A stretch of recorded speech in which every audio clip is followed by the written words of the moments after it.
আসসালামাইকুম প্রিয় ভাই বোনের, আপনারা সবাই ভালো আছেন? আলহামদুলিল্লাহ আমি ভালো আছি। আজকে সকালবেলা বিয়ের বাড়ির কেক দিয়ে আর চা দিয়ে সকালে হালকা পাতলা নাস্তা করে নিলাম। সকালে কিছু নাস্তা বানাবো না, আগের দিনের ভাত ছিল সেগুলো খেয়ে নেব। এই কারণে আর সকালে আজকে নাস্তা বানাবো না। নদীর দিকে গেলাম, দেখলাম যে এই ট্রলারটার মধ্যে পুলিশও যাচ্ছে, মনে হয় কোথাও কোনো সমস্যা হয়েছে। চরের দিকে কিছু আলু পাতা তুলে আনলাম, মাছ দিয়ে এই আলু শাক, মিষ্টি আলু শাক দিয়ে রান্না করব। বেছে টেছে নিচ্ছি। জীবনটা বড়ই অদ্ভুত, কারণ মানুষ যা চায় তা কিন্তু সব সময় হয় না।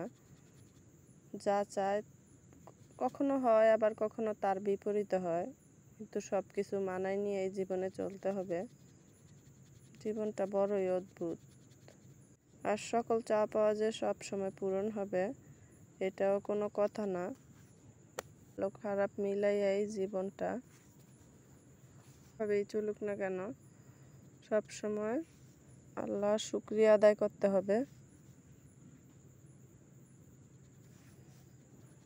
শাক কুটে নিয়ে তারপর রান্না বসাই দিলাম। কালো বেগুন দিয়ে মাছ দিয়ে রান্না করব, শাক আর ডাল, মাছ দিয়ে শাক দিয়ে রান্না করব আর ডাল রান্না করব। ভাত আর তরকারিটা তো হয়ে গেছে, তারপর এটা দুই চুলার মধ্যে বসাই দিছি। তারপর ডালটা হওয়ার পরে ওই কড়াইটার মধ্যে আবার এই তরকারিটা ঢেলে দিছি, কারণ ওই কড়াইটা ছোট ছিল তো নাড়া দিতে পারতেছিলাম না।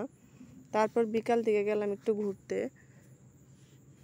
এই ঘরটা কিন্তু আমার কাছে অনেক সুন্দর লাগছে, জায়গাটা ঝাড় দেওয়া অনেক সুন্দর, পরিপাটি করা, মাশাআল্লাহ। আবার অকালে এমন কাঁঠাল হঠাৎ করে আমার চোখে পড়লো। আমি এর আগে কখনো দেখি না এই সিজনে কাঁঠাল, এই প্রথম দেখলাম আমি।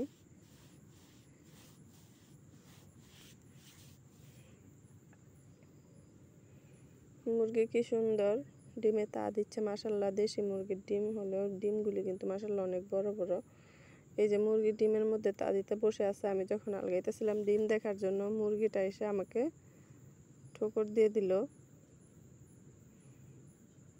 আর অনেক জোরে জোরে আওয়াজ করতেছিল। তারপর আমি ছেড়ে দিছি। তারপর বিকেলে অল্প কিছু মাছ ধরে আনলো। কিছুদিন ধরে তো মাছ আনেন না ধরে, আজকে কিছু মাছ আনলো, মাছগুলো কুটে নিলাম। আর রাতে আকাশের দিকে তাকিয়ে থাকতে ভালো লাগে।